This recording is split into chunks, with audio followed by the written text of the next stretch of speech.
masalah dilapangkan rezeki, diberkahi usia, dipanjangkan usia dalam kebaikan, itu hal-hal yang kita inginkan. Lalu apa yang kita inginkan itu dapat kita raih dengan dua tingkatan pada hadis ini. Pertama, Rasulullah mengharamkan, yang kedua Rasulullah membenci. Jadi pada tiga yang pertama itu kalimatnya Rasulullah mengharamkan, yaitu uquqal ummahat, durhaka pada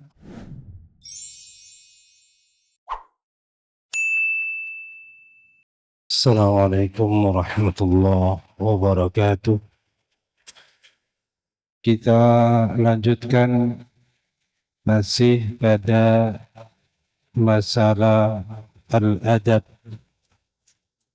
pada bab al-birri was-silah, tentang berbuat baik, tentang kebajikan dan tentang silah atau silatul rahim. Pada hadis diriwayatkan dari Abu Hurairah radhiyallahu taala anhu qala Rasulullah sallallahu alaihi wasallam man ahabba an yubsata lahu fi rizqihi wa yunsa lahu fi atharihi falyasil rahimahu. Al-hadis akhrajahul Bukhari. Pada hadis ini Rasulullah sallallahu alaihi wasallam memberitahukan bahwa barang siapa yang ingin dilapangkan rezekinya, dibuka jalan-jalan rezeki, jalan-jalan yang lebar untuk mendapatkan rezeki, atau dibuka baginya peluang-peluang rezeki, dan juga untuk dipanjangkan usianya. Jadi hadis ini berbicara tentang orang yang menginginkan dilapangkan rezekinya, dipanjangkan usianya, maka dua hal itu bisa diraih dengan falyasil rahimahu. Hendaklah dia menyambung tali kekerabatan atau menjalin silaturrahim. Pada bagian pertama, masalah diluaskan rezeki. Kemudian yang kedua, dipanjangkan usia. Tentang dilapangkan rezeki, mungkin penafsiran atau takwil dari hadis ini cukup jelas. Orang yang dilapangkan rezekinya atau dimudahkan jalan baginya untuk mendapatkan rezeki. Jika seseorang dia punya usaha, maka usahanya selalu lancar-lancar saja. Selalu ada jalan untuk mendapatkan rezeki dari upaya-upaya yang dilakukan. Bagian kedua tentang dipanjangkan usianya, ini yang ditakwili atau dimaknai hadis ini dengan dua pendapat. Pertama, betul-betul dipanjangkan usianya. Jadi seseorang usianya ditambah. Atau yang kedua, mengatakan bahwa yang dimaksud dengan usianya ditambah adalah usia yang diberkahi. Sehingga dalam usia yang tidak panjang, tetapi dia mendapatkan banyak kebaikan. Adapun kalau dimaknai usianya betul-betul ditambah, itu juga kita tidak tahu. Kalau Allah menambah usia kita, kita juga tidak tahu apakah usia kita ditambah atau tidak. Misalnya seseorang kemudian ditambah usianya dari 60 jadi 80. Jadi dari 80 menjadi 100. Kalau toh usia kita ditambah, kita juga tidak tahu itu. Makna yang kedua lebih mudah untuk kita pahami, usia ini tetap. Jadi seorang yang sudah ditetapkan pada usia tertentu, maka dalam usianya itu, dalam usia yang dijalaninya, usianya berbarokah. Atau bisa jadi orang ini kalau dilihat dari usianya tidak terlalu panjang rata-rata, tetapi ketika dia meninggal seakan dia masih ada. Seperti para ulama yang menulis kitab-kitab yang kita baca. Mereka sudah meninggal sekian ratus tahun yang lalu, tetapi apa yang mereka tulis, ilmu yang mereka sampaikan sampai sekarang masih ada di sekitar kita, seakan-akan mereka lah yang sekarang hadir mengajari kita. Hanya dalam bentuk tulisan-tulisan, maka usianya menjadi panjang. Berkah. Jadi bisa dimaknai betul-betul seseorang itu usianya ditambah dari sisi hitungan, atau hitungan usianya tetap tetapi usianya berbarokah. Dua-duanya baik dalam masalah dilapangkan rezeki, diberkahi usia, dipanjangkan usia dalam kebaikan, itu hal-hal yang kita inginkan. Lalu apa yang kita inginkan itu dapat kita raih dengan silaturrahim. Nah, silaturrahim ini ada riwayat menyebutkan bahwa silaturrahim itu bukan hanya batasannya saling berbalas berkunjung. Karena bapak-bapak berkunjung ke saya membalas kunjungan itu untuk silaturrahim. Itu memperkuat silaturahim. Tapi kalau dikatakan menyambung, itu orang tidak mau berhubungan dengan kita, lalu kita menghubungi dia, itu namanya menyambung.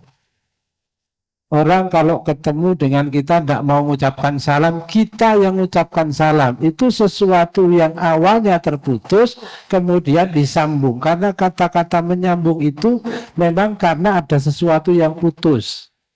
Mungkin kita punya saudara dan kita lama sekali kehilangan orang ini. Kita cari dia sampai kita temukan. Maka hal ini yang terputus itu kemudian menjadi tersambung. Ini silaturahim yang paling utama, yaitu menyambung jika ada ikatan yang terputus. Masalah muslimin rahimakumullah, dan berkaitan dengan masalah ini, maka pada hadis berikutnya dalam riwayat dari Jubair bin Mut'im, Rasulullah sallallahu alaihi wasallam bersabda, la yadkhulul jannata qati'un. Tidak masuk surga orang yang memotong, yakni qati'u rahimin. Maksudnya tidak masuk surga orang yang memotong adalah yang memotong ikatan kekerabatan, memotong silaturrahim. Di hadis awal diberitahukan kepada kita tentang keutamaan sekaligus menjadi perintah agar kita bersilaturahim, dan perintah ini sangat kuat. Dalam banyak hadis perintah untuk silaturahim itu sangat kuat. Perintahnya bukan perintah ringan, tapi perintah dengan keras agar kita menyambung silaturahim, agar kita bersilaturahim. Maka sebaliknya, bagi orang yang memutus silaturahim itu, ancamannya adalah tidak masuk surga. La yadkhulul jannata qati'un, tidak masuk surga orang yang memotong, yakni qati'ur rahimin. Yang dimaksud dengan memotong adalah memotong silaturahim. Nah, dengan cara macam-macam orang memotong silaturahim, dengan mengadu domba, dengan menyebarkan berita-berita bohong. Maka di antara penjelasan lain bahwa di antara manusia yang sangat tidak baik adalah orang yang membuat dua orang yang awalnya berkasih sayang menjadi terpecah bermusuhan. Ada dua orang. Awalnya dua orang ini baik-baik, saling mencinta, saling menyayangi. Lalu karena ada ulah seseorang, dua orang yang awalnya saling menyayangi ini kemudian bermusuhan. Betapa buruknya penyebab terjadinya permusuhan pada dua orang yang awalnya saling menyayangi. Dan sekali lagi penyebabnya bisa banyak, ya. Bisa karena berita-berita dusta, menyebarkan berita bohong tentang seorang, kemudian mengadu domba, memanas-manasi dan lain sebagainya. Hanya kita ingatkan bahwa ancamannya sangat berat, yaitu la yadkhulul jannah, tidak masuk ke surga. Kemudian Adil Mughirah bin Syu'bah radhiyallahu ta'ala anhu anna Rasulullah sallallahu alaihi wasallam qala. Diriwayatkan hadis ini dari Syu'bah, Al-Mughirah bin Syu'bah, bahwa Rasulullah sallallahu alaihi wasallam bersabda, "Innallaha harrama 'alaikum 'uquqal ummahat wa wa'dal banat wa man'an wahad." Rasulullah mengharamkan 3 perkara. Pertama, 'uquqal ummahat, kedua wa'dal banat, ketiga man'an wahad. Wa kariha lakum, dan Rasulullah membenci 3 perkara juga. Pertama qila wa qala, kedua kasratu soal, yang ketiga idha'atul mal. Jadi ada 2 tingkatan pada hadis ini. Pertama Rasulullah mengharamkan, yang kedua Rasulullah membenci. Jadi pada 3 yang pertama itu kalimatnya Rasulullah mengharamkan, yaitu uquqal ummahat, durhaka pada orang tua, pada ibu.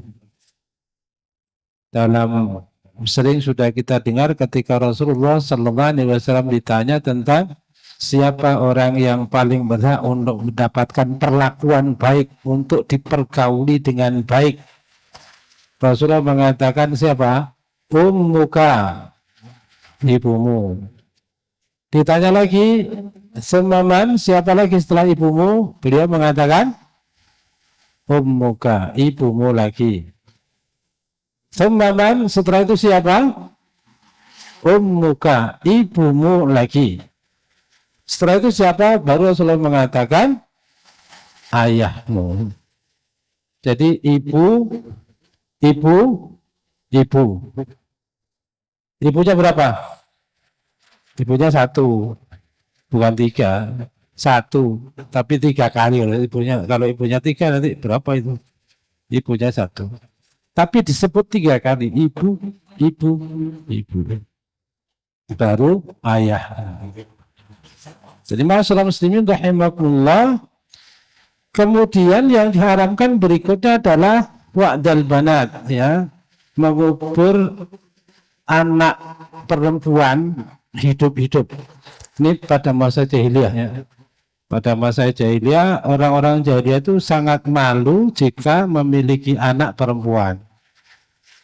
Bahkan mereka merasa terhina kalau punya anak perempuan, sehingga sebagian mereka mengubur anak perempuan itu hidup-hidup. Dan ini maka diharamkan. Termasuk dosa besar adalah membunuh jiwa tanpa hak. Ini termasuk qatlun nafsi bighairil haq, termasuk membunuh jiwa tanpa alasan yang hak. Wa man'an wahad, yang diharamkan yang ketiga adalah man'an wahad. Di antara penjelasan tentang arti man'an wahad itu artinya orang yang lebih suka menuntut sesuatu tapi dia tidak memberi. Jadi orang yang punya kewajiban memberi tapi dia tidak melakukan kewajibannya memberi, sebaliknya dia lebih banyak menuntut sesuatu yang sebenarnya bukan haknya. Atau menahan untuk memberikan sesuatu yang seharusnya diberikan, dan dia meminta sesuatu yang tidak layak untuk diminta. Jadi man'an wahad, menahan. Jadi menahan tapi juga dia suka meminta. Apa ya, pelit ya, orang ini pelit. Kalau untuk memberikan itu berat dan lebih suka meminta meskipun dia tidak layak untuk meminta. Maka ini perbuatan-perbuatan pada bagian pertama yang dikatakan harrama alaikum. Allah mengharamkan pada kalian. Kemudian yang berikutnya wa karihalakum, selanjutnya dibenci, ya ini tingkatnya tanzih. Jadi apa namanya, sesuatu yang dimakruhkan sangat tidak disukai tetapi tidak sampai pada tingkat haram. Kalau yang pertama itu kan kalimatnya jelas harrama alaikum, Allah mengharamkan. Pada kalimat kedua wa karihalakum, dan Allah tidak suka, Allah membenci. Sehingga dalam Syarah An-Nawawi dikatakan ini merupakan dalil bahwa bagian-bagian atau perbuatan-perbuatan setelah ini adalah hukumnya makruh. Jadi tidak sampai pada haram. Apa? Qila wa qala. Yang tidak disukai itu adalah qila wa qala. Qila wa qala itu gampangnya kalau kita terjemahkan katanya-katanya. Atau menyampaikan satu berita tanpa ada dasar yang benar. Hanya katanya. Kalau orang Madura itu apa? Dari cakna ke cakna. Jadi katanya ini, ketika dicek katanya ini, ditanya lagi, oh katanya itu, sampai akhir katanya terus. Maka ini qila wa qala, menyampaikan satu berita tanpa sumber yang jelas, tanpa jelas kebenarannya, hanya katanya. Dan itulah yang sering terjadi hari ini ketika seseorang menyebarkan berita melalui medsos. Ya, bukan tidak boleh menyebarkan berita itu, tapi usahakan bahwa yang disebarkan itu kebenaran. Bukan hanya dugaan, bukan hanya katanya, betul-betul bisa dipertanggungjawabkan bahwa berita yang kita sebar melalui medsos itu berita yang benar, bukan berita-berita asal, ya. Apalagi kalau kita kaitkan dengan yang sebelumnya, berita-berita disebar akhirnya karena berita itu muncul permusuhan, putus silaturahim. Yang kedua yang dimakruhkan atau dibenci adalah kasratas soal. As-soal itu ada dua makna. Soal bisa berarti bertanya, soal bisa berarti meminta-minta.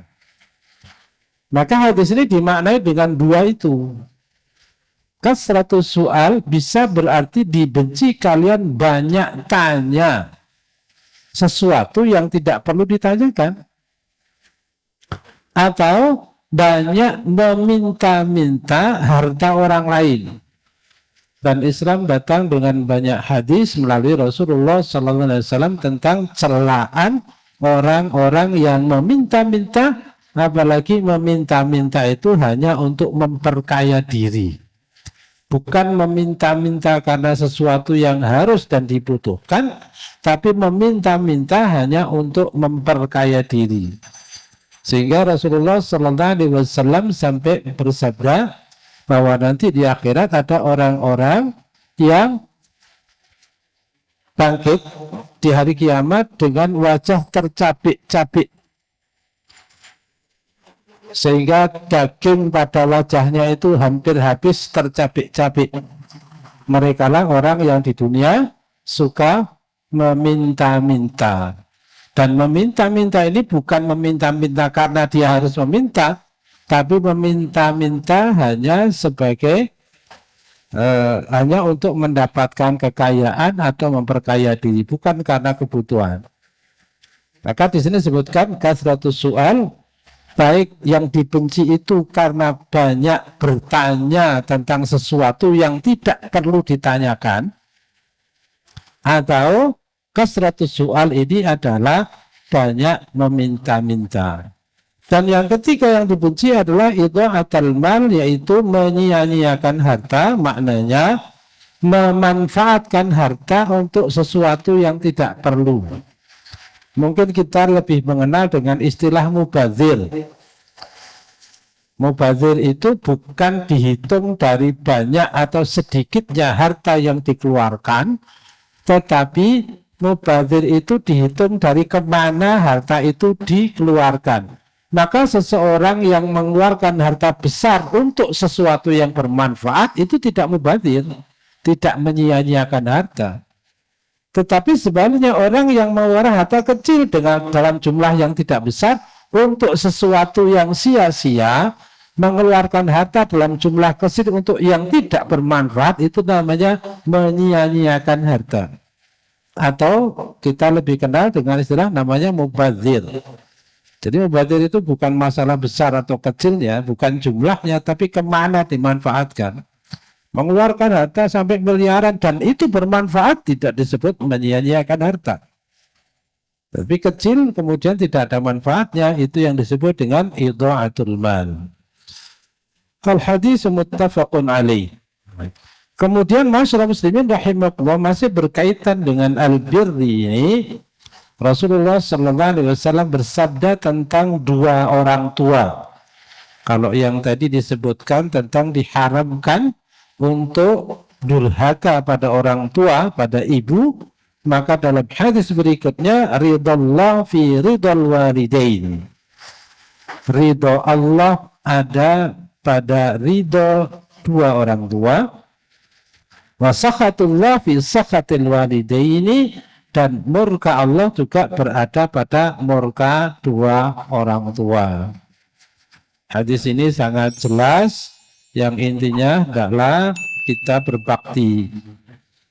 Bahkan ketika orang tua mungkin beda keyakinan, mungkin ada orang-orang yang dengan orang tuanya beda keyakinan, tetap saja diperintah untuk menjalin hubungan baik. Allah Subhanahu wa taala menegaskan itu, wasahibhuma fid dunya ma'rufa. Pergaulilah dua orang tua kamu dengan cara ma'ruf. Tetapi jika mereka mengajakmu untuk melakukan perbuatan syirik, fala tuti'huma, jangan ditaati. Tapi apa? Wasahibhuma fid dunya ma'rufa, ya kalau masalah pergaulan tetaplah bergaul dengan baik. Lalu bagaimana jika orang-orang kemudian orang tuanya sudah meninggal? Bagaimana berbakti pada dua orang tua sudah meninggal? Di antaranya adalah dengan mendoakan. Jangan berhenti mendoakan orang tua yang sudah meninggal dan menyambung hubungan dengan orang-orang yang dulu punya hubungan baik dengan orang tua. Jadi orang tua kita punya teman, orang soleh, orang baik di setempat. Maka bentuk bakti anak pada orang tua diantaranya adalah terus melanjutkan hubungan baik itu. Ini kalau orang tua sudah tidak ada. Kemudian masyarakat muslimin rahimakumullah, bab berikutnya pada masalah ini adalah tentang bagaimana bergaul dengan orang lain, yaitu dengan tetangga atau dengan sesama. Hadis dari Anas bin Malik, an Nabi sallallahu alaihi wasallam, walladzi nafsi biyadihi, ya, demi Allah yang jiwaku berada di genggaman tangannya. La yu'minu abdun, tidak beriman seorang hamba. Kata tidak beriman dalam hadis ini termasuk dalam hadis-hadis yang lainnya bukan berarti hilang imannya, tetapi tidak sempurna iman seseorang hatta yuhibba li jarihi aw li akhihi ma yuhibbu li nafsihi, sampai dia mencintai untuk tetangga atau saudaranya seperti dia mencintai untuk dirinya. Di sini disebutkan dua ya, tetangga, termasuk tetangga dan termasuk saudara, maksudnya sesamanya. Mencintai untuk dirinya, dia mencintai untuk tetangga seperti dia mencintai untuk dirinya. Kalau kita suka mendapatkan satu kebaikan, maka kita pasti suka itu, pasti kita senang. Maka hadis ini kemudian mengarahkan, jika kita senang mendapatkan satu kenikmatan, maka kita ingin agar orang lain mendapatkan kenikmatan yang sama dengan apa yang kita rasakan. Mungkin kita tiba-tiba mendapatkan satu nikmat, lalu kita ingin orang lain atau tetangga kita mendapatkan nikmat seperti yang kita rasakan. Kita usahakan supaya orang lain bisa merasakan nikmat yang kita rasakan, mendapatkan nikmat seperti yang kita rasakan. Maka Ibnu Abbas dia mengatakan, sungguh jika aku melewati satu ayat, membaca Al-Quran kemudian memahaminya, betapa senangnya aku dan aku ingin orang lain pun merasakan yang sama.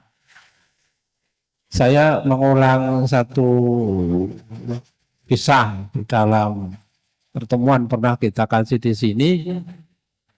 Ada orang yang berpuasa.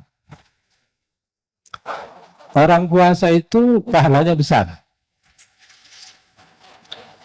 Karena orang berpuasa pahalanya besar, maka orang ini ingin agar temannya yang tidak puasa bisa mendapatkan pahala seperti orang yang berpuasa. Gimana caranya? Barang siapa memberikan buka kepada orang yang berpuasa, maka dia mendapatkan pahala seperti orang yang berpuasa. Maka orang yang berpuasa ini bilang ke temannya, siapkan buka untukku. Kenapa? Agar kamu bisa mendapatkan pahala seperti yang aku dapatkan. Itu contoh saja ya. Jadi orang ini mendapatkan pahala puasa, dia ingin orang lain juga dapat pahala yang sama. Contoh saja, jangan nanti tiap puasa terus nyari orang, alasannya biar kamu dapat, ya tidak masalah juga. Tetapi ini hanya contoh betapa orang yang berpuasa ini dia senang karena pahala dan dia ingin orang lain dapat pahala yang sama. Gimana caranya? Sudahlah, bikinkan aku buka, nanti kamu dapat pahala yang sama. Itu arti dia mencintai, memiliki sesuatu keinginan agar kesenangan yang didapatkan juga bisa didapatkan orang lain. Dan ini berbeda dengan dengki. Nah, kalau dengki itu malah sebaliknya. Ada orang dapat nikmat, gimana nikmat orang itu hilang. Nah, orang Islam tidak punya sifat itu. Orang Islam itu punya sifat, kalau dia mendapatkan nikmat, dia ingin orang lain juga suka, bisa merasakan nikmat yang sama. Ini makna yuhibba li jarihi aw li akhihi ma yuhibbu li nafsihi. Dan masyarakat muslimin rahimakumullah, ketika Rasulullah SAW ditanya oleh Ibnu Mas'ud tentang dosa-dosa besar, jadi Mas'ud mengatakan, ayyul dzambi a'zam, dosa apakah yang paling besar? Beliau mengatakan, anta ja'ala lillahi niddan wa huwa khalaqaka, engkau membuat tandingan-tandingan Allah. Engkau menjadikan Tuhan-Tuhan lain selain Allah sebagai tandingan. Ini syirik ya. Menjadikan tandingan-tandingan atau menjadikan Tuhan-Tuhan selain Allah. Wa huwa khalaqaka, padahal Allah yang menciptakanmu. Bagaimana seorang bisa menyembah selain Allah padahal Allah yang menciptakan? Syirik, ini maknanya dosa terbesar adalah syirik. Kemudian Ibnu mengatakan, dosa apa lagi sesudah itu? Sesudah syirik itu. Sama antaktula waladakan maaf, antaktula waladaka khasyatan ayyakula ma'aka. Yang kedua adalah kamu bunuh anakmu karena takut dia makan bersamamu. Takut miskin. Jadi membunuh anak karena takut miskin. Karena takut anak ini nanti ikut makan bersamamu. Jadi ini tadi sudah kita bahas, termasuk contohnya kalau pada masa jahiliyah mereka membunuh anak-anak wanita karena dianggap anak-anak wanita ini aib dan dia juga tidak bisa apa-apa. Maka di dalam hadis ini dimasukkan dalam dosa besar, yaitu membunuh anak karena takut khasyata imlak. Dalam hadis ini disebutkan khasyata imlak. Dalam hadis ini khasyatan ayyakula ma'aka, karena takut dia nanti akan makan bersamamu. Kemudian ditanya yang ketiga, apalagi beliau mengatakan antuzani bihalilati jarika. Dosa besar ketiga adalah berzina. Tapi di sini dengan tambahan berzina dengan istri tetangga. Nah, ini berat. Sehingga penjelasan dan riwayat lain disebutkan bahwa jika seseorang melakukan zina dengan 10 wanita, maka lebih besar dosanya orang yang berzina dengan 1 wanita, tapi 1 wanita itu adalah tetangga, istri tetangga. Jadi berat, ya. Maka tadi sudah disebutkan tentang bagaimana keharusan kita berbuat baik kepada tetangga, termasuk kita harus berusaha bagaimana kesenangan atau nikmat yang kita dapat, tetangga pun bisa merasakan nikmatnya. Maka hadis ini kemudian menyebutkan tentang tetangga, betapa besar dosa seseorang yang melakukan zina, dan zina itu dengan istri tetangga. Berat. Seorang yang mencuri dari 10 rumah, maka dosanya lebih besar lagi jika dia mencuri dari 1 rumah, tapi rumah itu rumah tetangga. Seorang yang berzina dengan 10 wanita itu dosa besar. Tetapi lebih besar lagi dosanya jika dia berzina dengan 1 orang wanita, tapi wanita itu adalah istri dari tetangga. Tapi jangan kemudian kalau begitu cari yang jauh saja, ya tetap saja salah. Cuma dengan tetangga itu lebih berat. Masyaallah muslimin rahimakumullah. Kemudian termasuk dosa besar lagi adalah minal kabairi, dalam hadis dari Abdullah bin Amr bin As radhiyallahu taala anhuma, Rasulullah menyebutkan, dan termasuk dosa besar berkaitan dengan masalah orang tua adalah syatmur rajuli walidayhi, mencaci orang tua, mencaci maki orang tua. Masyaallah muslimin rahimakumullah. Pada hadis sebelumnya tadi sudah disebutkan haramnya durhaka pada orang tua. Dan hadis ini mengatakan dan termasuk dosa adalah mencaci maki orang tua. Seorang anak mencaci maki orang tuanya. Dan itu para sahabat merasa aneh, bagaimana mungkin, bagaimana ada anak kok mencaci maki orang tua. Mana ada anak kemudian mencaci maki orang tuanya. Maka sahabat mengatakan itu. Wa yasubbur rajulu walidayhi, apakah mungkin seseorang mencaci 2 orang tuanya sendiri? Ini aneh. Bahkan menurut orang-orang pada masa itu jauh sebelum kita sudah menganggap sangat aneh jika ada anak mencaci orang tuanya. Dan mungkin juga terjadi, ya, ada. Tapi ini aneh. Maka Rasulullah kemudian menjelaskan, naam, iya. Meskipun caciannya itu tidak langsung. Yasubbur rajulu abar rajulu fayasubbu abahu wa yasubbu ummahu fayasubbu ummahu. Jika ada seseorang ini mencaci bapaknya temannya, A mencaci ayahnya si B, kemudian B membalas mencaci ayahnya A, maka itu sudah sama dengan mencaci orang tua sendiri. Seseorang yang mencaci, oh bapakmu nih gini, dia mau, oh bapakmu juga gini. Maka itu mencaci orang tua atau ayah atau ibu orang lain, itu bisa disebut mencaci orang tua sendiri. Kenapa? Karena orang yang kita caci juga akhirnya balik mencaci orang tua kita. Jadi meskipun cacian anak tidak mencaci langsung, maka kalau kita lihat kalimat dari sini, para sahabat heran bagaimana mungkin ada anak mencaci orang tuanya. Bisa saja kata Nabi. Dia tidak langsung mencaci orang tuanya, tapi dia mencaci orang tua temannya, mencaci orang tua tetangganya, dan orang yang dicaci ini kemudian membalas mencaci orang tuanya. Ini disebut atau sama dengan mencaci kedua orang tua, dan itu minal kabair, termasuk dosa besar. Dan hadis dari Abu Ayyub radhiyallahu taala anhu anna Rasulullah sallallahu alaihi wasallam qaal, Rasulullah bersabda, la yahillu li muslimin ay yahjura akhahu fawqa thalathi layalin. Ini masih kaitan dengan silah, tentang silaturahim.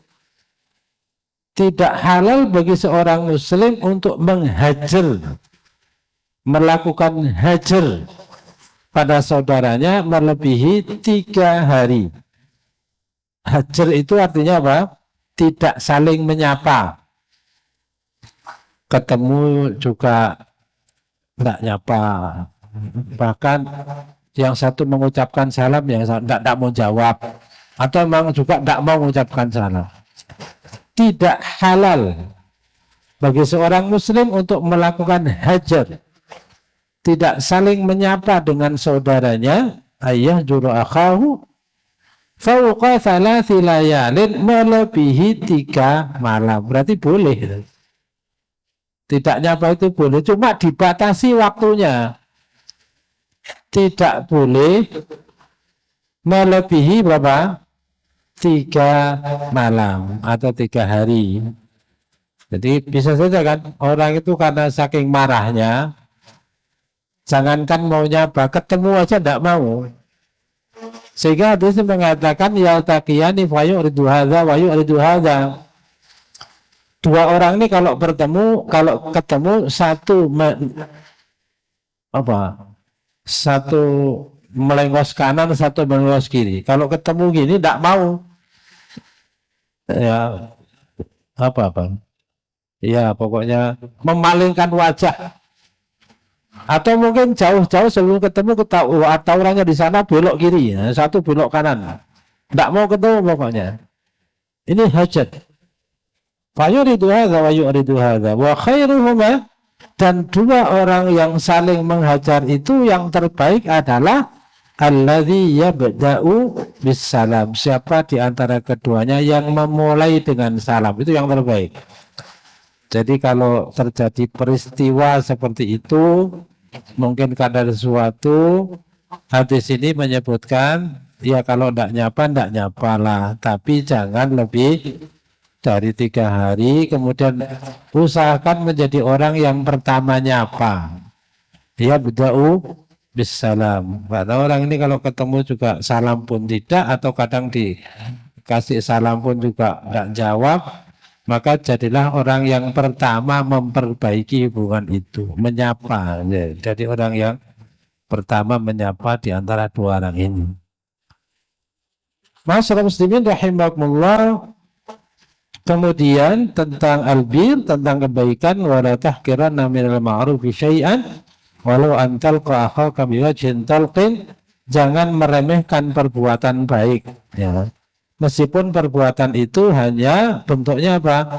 Bentuknya berwajah ceria ketemu dengan sesama.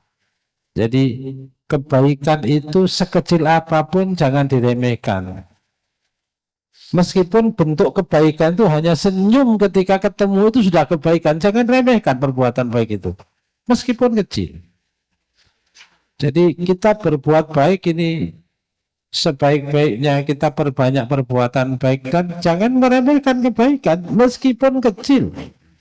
Senyum pada sesama, berwajah ceria kepada orang yang bertemu dengan kita itu kan tanpa modal, tanpa apa-apa. Tapi itu kebaikan dan dampaknya besar. Kita akan sangat senang ya kalau ketemu dan orang-orang kita temui itu wajahnya sumringah bahasa Jawanya itu. Kita ketemu wajahnya enak dilihat, ceria, itu kan senang juga kita. Membuat orang yang bertemu dengannya menjadi memiliki rasa senang. Dan waktu kita habis ya, kita tutup dengan satu hadis. Idza tabaqta maraqatan fa'aktsir ma'aha wa ta'ahad jironaka. Masih dalam masalah perbuatan baik. Jika kamu memasak marokoh, marokoh itu masakan yang berkuah, kuah ya. Fa'aktsir ma'aha, maka perbanyak kuahnya. Kenapa? Wa ta'ahad jironaka, supaya kamu bisa berbagi pada tetanggamu. Ya intinya sebenarnya kembali kepada berbuat baik, menunjukkan wajah ceria ketika ketemu, berbagi ketika memiliki kelebihan, bahkan kemudian jika kamu masak masakan yang berkuah, perbanyak kuahnya. Supaya apa? Supaya bisa berbagi dengan tetangga. Ya meskipun ini tidak dimaknai letterlek begitu ya. Nanti masak ikannya cuma dikit terus kuahnya banyak, tetangga cuma dapat kuahnya, ya enggak ya seperti itu. Tapi intinya bahwa ya kita ini tetap berbuat baik lah. Dengan sekecil apapun yang kita lakukan maka tetaplah berbuat baik dan jangan meremehkan kebaikan meskipun itu bentuknya kecil. Masyaallah muslimin rahimakumullah, kita akan lanjutkan lagi insyaallah bab ini di pertemuan berikutnya. Subhanakallahumma bihamdika asyhadu an la ilaha illa anta astaghfiruka wa atubu ilaik. Assalamualaikum warahmatullahi wabarakatuh.